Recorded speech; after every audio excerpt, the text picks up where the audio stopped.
ikai zaida panbada ai lamsat na debi wari amona taroi moi babungi ne wangang bada ning tambadu di ne khara hanthabira uko hayeng di ne namau ne yeng basat ka dori se mi officer gi mayum ni hey officer do ai su oiramim ne moi babung di officer macha mi na officer achauba hojik ti ai ne na chawrabani ne ibema kamai chauri ba ai di retire ore kana gi su makha da leitre madi mi makha da leiriba khangaba haima kana da bada marai do khit tawbira anu mi di ne tolop tangkhai phangdiye mapum phangi ba ai khoi gi di ne tolop tangkhai hayeng ni ko imau haiba sa tawri se handakti ne sohel la an baga ya ponte mi na hairiba masak ka yam phajai hai ai di handakti soi ba ya roi ko ho kai gi ne se ma asu in na bubira isibo yam de da yam ba na te da Isanupa doctor duna ibe magi isanupi se khangi hai madu hekta badane aidi harau bana luton sat khrabani ichanupi ga higher secondary da school taminarakpi mama nabi amagi mabung ne haye mama nabi do maino bi kawe haye nushi khraba marai bak thi khraba nupi macha ai khoi ga ne hek yumthang na leiminabani leiminabani na isanu pa na su ibe mado masan gumna khanjari bani mama leikhi dabdagi magi magi yumda leikhi bani khangdreda marai bak thirba nupi macha ai tuni noma mafam khangdene hek manghi badagi ne mai mari makhom ta thi khangdre apa nungai gi wari sari ngai sida moi babungna kadai de wari no mu ko thokpire idubo hai chum hai bani ibema cha do ta da biyo oh yari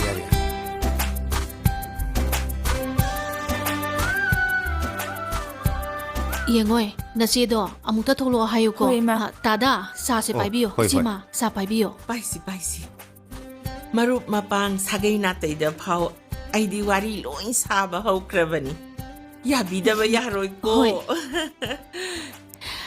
ibema lao yengoi sida lengbirak liba singse doctor lamngan bagi ima ga pabungani isabu ne mamo oijerage pamjai haidana ne haiba laklibane bima iniem gi wati ne leisabi oiba kuiman kre isanupa doctor du su ne kuiman kre pakhang oiba luhong ase wa loi thokna ra se numit apaba ma pi roidana aikhoi se hekta la abani bema isana khanmadu sune akhoi de hekta hayo isana kari khaliba aigi punsi se imana pamjaba masa ama oigena khanje imana asito asumna chatlo haibado injabana aigi pandamne adubu lohongdringai da doctor ga amutang unasaninge aigi imau oidau tawbaduna ra khangdi pili he hairisini mama na haibai inba masa mata ngasi phauba lim na mangdabani aigi isanupa doctor du sune mama ina haiba in grazani sap manai de ko mai pharaksha mu hore ai bema luhonga matung da dine nanem angau bi sine ne haiba mu intaba uno isa doctor joga uno ipa haige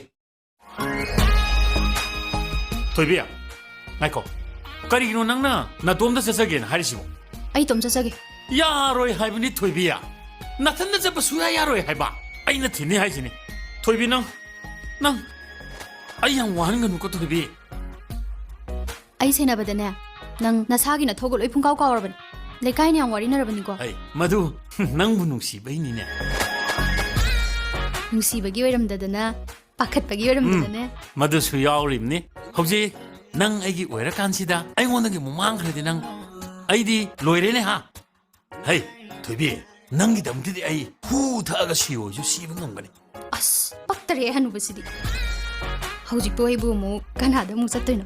ꯁꯦꯠꯂꯦ ꯊꯣꯏꯕꯤ ꯍꯩ ꯍꯅꯨꯔꯁꯨ ꯑꯩꯁꯦ ꯅꯪꯒꯤ ꯍꯦꯔꯣꯅꯤꯅꯦ ꯍꯩ ꯑꯩꯗꯤ ꯆꯪꯕ ꯌꯥꯎꯗꯦ ꯑꯗꯨꯕꯨ ꯏꯃꯥꯒ ꯄꯥꯕꯨꯡꯒꯅ ꯆꯠꯂꯨꯔꯒ ꯍꯜꯂꯛꯄꯗ ꯅꯨꯄꯤꯗꯨꯅ ꯅꯪꯕꯨ ꯍꯥꯟꯅ ꯈꯪꯉꯤ ꯍꯥꯏ ꯃꯥꯏꯅꯧꯕꯤꯒ ꯃꯥꯒ ꯁ꯭ꯀꯨꯜ ꯑꯃꯠꯇꯗ ꯂꯥꯏꯔꯤꯛ ꯇꯝꯃꯤꯟꯅꯔꯛꯄꯅꯤ ꯍꯥꯏ ꯃꯃꯥꯗꯨ ꯃꯅꯤꯄꯨꯔ ꯒꯣꯔꯃꯦꯟꯒꯤ ꯗꯤꯄꯥꯔꯠꯃꯦꯟ ꯑꯃꯒꯤ ꯗꯥꯏꯔꯦꯛꯇꯔꯅꯤ ꯃꯤꯗꯨ ꯌꯥꯝ ꯐꯩ ꯆꯤꯡꯂꯦꯝꯃꯤ ꯅꯨꯄꯤꯗꯨꯁꯨ ꯑꯣꯐꯤꯁꯥꯔ ꯑꯃ ꯑꯣꯏꯔꯦ ꯃꯄꯥꯟꯗ ꯇꯝꯃꯛꯄ ꯑꯣꯏꯔ ꯃꯥꯜꯂꯦ ꯍꯦ ꯃꯁꯛꯇꯨꯁꯨ ꯈꯨꯐꯖ ꯑꯃ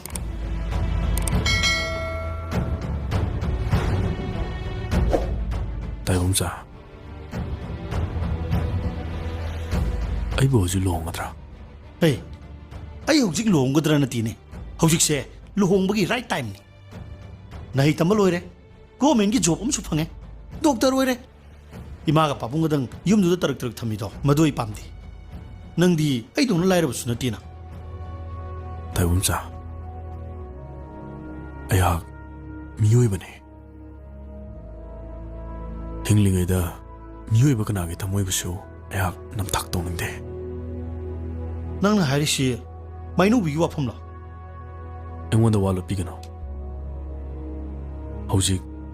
ꯄꯨꯟꯁꯤꯒꯤ ꯌꯥꯝꯅ ꯂꯨꯕ ꯃꯇꯥꯡꯅꯤ ꯅꯍꯥꯛꯁꯨ ꯃꯥꯒꯤ ꯃꯔꯝꯗ ꯈꯪꯉꯤ ꯅꯠꯇ꯭ꯔꯥ ꯑꯩ ꯋꯥꯔꯤꯁꯤ ꯅꯉꯣꯟꯗ ꯂꯤꯅꯤꯡꯗꯕꯅꯤ ꯃꯥꯏꯅꯧꯕꯤꯗꯣ ꯅꯣꯡꯃ ꯑꯩꯅ ꯖꯤꯔꯤꯗꯒꯤ ꯊꯕꯛ ꯆꯠꯂꯨꯔꯒ ꯍꯜꯂꯛꯄꯗ ꯂꯝꯕꯤꯒꯤ ꯀꯩꯊꯦꯜ ꯃꯆꯥ ꯑꯃꯗ ꯃꯥꯒ ꯑꯩꯒ ꯊꯦꯡꯅꯈꯤ ꯏꯁꯤꯡ ꯑꯝꯇ ꯄꯤꯕꯤꯌꯨꯕ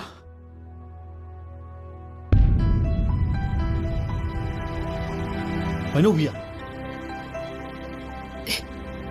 ꯇꯥꯏꯕꯝꯆꯥꯗꯤ ꯀꯥꯏ ꯆꯠꯂꯨꯏꯅꯣ ꯑꯩ ꯁꯤꯗ ꯊꯕꯛ ꯑꯃ ꯆꯠꯂꯨꯕꯅꯦ ꯍꯜꯂꯛꯄꯗ ꯏꯁꯤꯡ ꯈꯣꯔꯥꯡꯃꯟꯈꯤꯗꯅ ꯏꯁꯤꯡ ꯑꯝꯇ ꯂꯧꯒꯦꯅ ꯆꯪꯉꯛꯄꯅꯦ ꯑꯣ ꯅꯪꯗꯤ ꯀꯗꯥꯏꯗ ꯂꯩ ꯑꯩꯈꯣꯏ ꯑꯁꯣꯝꯗꯗꯤ ꯅꯪꯁꯦ ꯍꯤꯡꯉꯤꯕ꯭ꯔꯥ ꯅꯠꯇ꯭ꯔꯒ ꯁꯤꯈ꯭ꯔꯕ꯭ꯔꯥ ꯀꯅꯥꯅꯁꯨ ꯈꯪꯅꯗ꯭ꯔꯦ ꯏꯃꯥ ꯑꯉꯥꯡꯁꯤꯅ ꯀꯅꯥ ꯃꯄꯥꯗꯤ ꯀꯅꯥ ꯇꯥꯏꯕꯝꯆꯥ ꯃꯁꯤ ꯑꯩꯒꯤ ꯏꯔꯥꯏꯕꯛꯅꯦ ꯀꯣꯟꯅ ꯐꯖꯅ ꯋꯥꯔꯤ ꯁꯥꯔꯁꯦ ꯆꯠꯁ ꯂꯥꯛꯕꯨꯀꯣ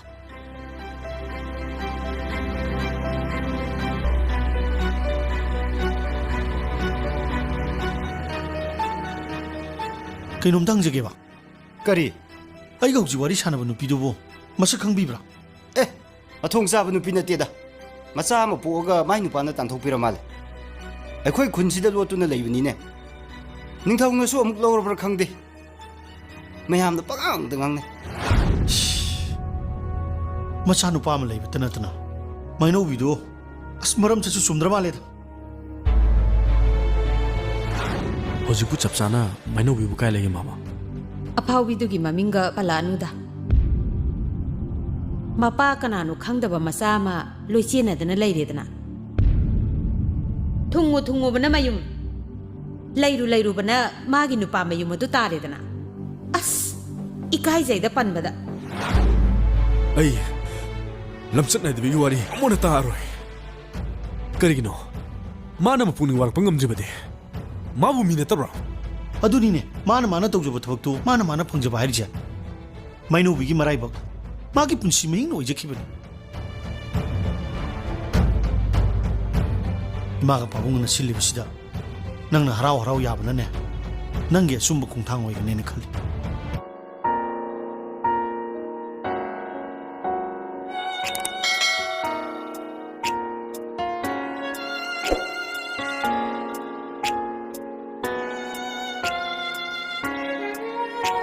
Matam kuina thamoy nungda thamlakpa nange nungsiwari Matam kuina thamoy nungda thamlakpa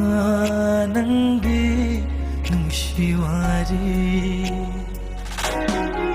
ꯅꯤꯡꯁꯤꯡꯂꯔꯣꯏ ꯑꯃꯨꯛ ꯍꯟꯅ ꯊꯥꯗꯣꯛꯂꯒꯦ ꯄꯨꯟꯁꯤꯒꯤ ꯑꯣꯏꯅ ꯅꯤꯡꯁꯤꯡꯂꯔꯣꯏ ꯑꯃꯨꯛ ꯄꯨꯟꯁꯤꯒꯤ ꯑꯣꯏꯅ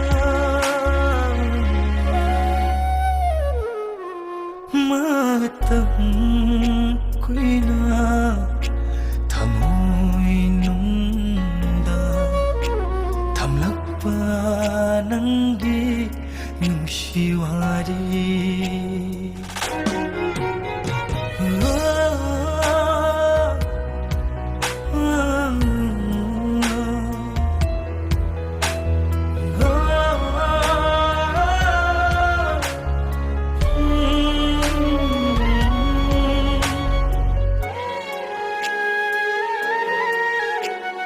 Hingbagi khong chatta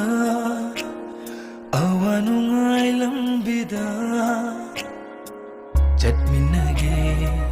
khanjarambi pamjarambi nungsibi hingbagi khong chatta awanungai lambida chatminage khanjarambi thawai oige khanjarambi nangbu nungsibana chagliba thamoy mai chakse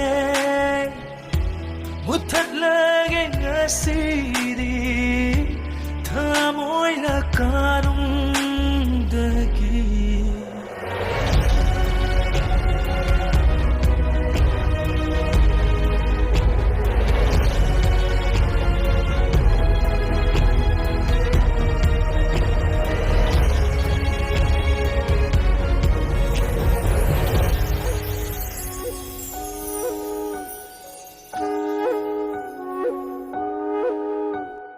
Thadoklabani nangbu lamgi cheklaoina paikhuna ningtamna aigi inaktagi Thadoklabani nangbu lamgi cheklaoina paikhuna ningtamna aigi inaktagi taibangi khongchata punsigi hidenda thanglege khong thangse anuba lambida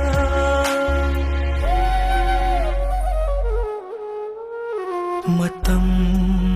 kuina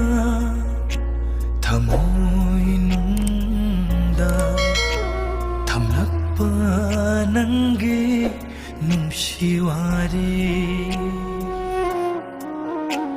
matam kuina thamoy nungda thamlakpa nanggi nungsiwari Bunga, saksa thourasira. ngasiday chaningdre ma pabungga chaminaruro Kari sasalage nangbo. hospital duty lorpada ai longdore haiduna doctor chawna sanaba silame khara chasle ma Pare. Adugane. Nupi masadunane nanga amuktang unasiyedana hairakpan. Wari sananingbal laibra karino. ima khoini yana duna walorabadu hauji khoini unara ke kana gadorge Hoy dadubudi. Napabunga aiga suluhongba numitudani sakhangnarisi. Hai, karibu kana doinoda unaraga. Panji nadine phairengi tarani panba numise. Nabanigi khwaidagi paknaba numitne dana pirei. Mamai bi maduna sunea masaga hana nakhoi masen sakhang maikhang nei haibadudane harau bana muktoiba. imaga pabungna siphai habdo ayya jarema Aduni dana masa phaba pokpai dana hainari se. Ima isagi wa tabadane ima nungaire. Noi babung da su tamurage ko. Pare adudi nang potharo ko.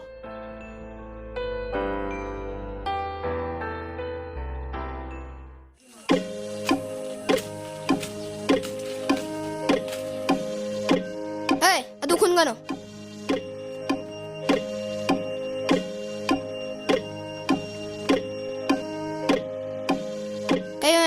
ꯁꯦ ꯑꯦꯟ ꯃꯤꯁꯇ꯭ꯔꯦꯁꯀꯤ ꯃꯆꯥꯅꯤ ꯍꯥꯏꯗꯨꯅ ꯆꯥꯎꯊꯣꯛꯀꯅꯨ ꯑꯩꯒꯤ ꯑꯄꯨꯏ ꯈꯨꯟꯒꯤ ꯆꯤꯞꯅꯦ ꯅꯪ ꯅꯆꯤꯟ ꯊꯤꯒꯅꯨ ꯈꯨꯄꯥꯛꯅ ꯊꯥꯒꯅꯤ ꯅꯅꯥꯗꯣ ꯂꯩꯊꯔꯨꯔ ꯅꯪ ꯍꯩ ꯀꯩꯅꯣ ꯈꯟꯅꯔꯤꯁꯦ ꯊꯥꯗꯣꯛꯅꯨꯁꯦ ꯀꯩꯒꯤꯅꯣ ꯅꯃꯥꯅꯤ ꯈꯟꯅꯔꯤꯁꯦ ꯃꯥꯅ ꯑꯩꯒꯤ ꯏꯄꯥ ꯂꯩꯇꯦ ꯍꯥꯏꯔꯤꯕ ꯃꯥ ꯃꯆꯤꯟ ꯊꯤꯔꯤꯅꯤ ꯃꯥꯏ ꯃꯄꯥ ꯂꯩꯁꯨ ꯂꯩꯇꯅ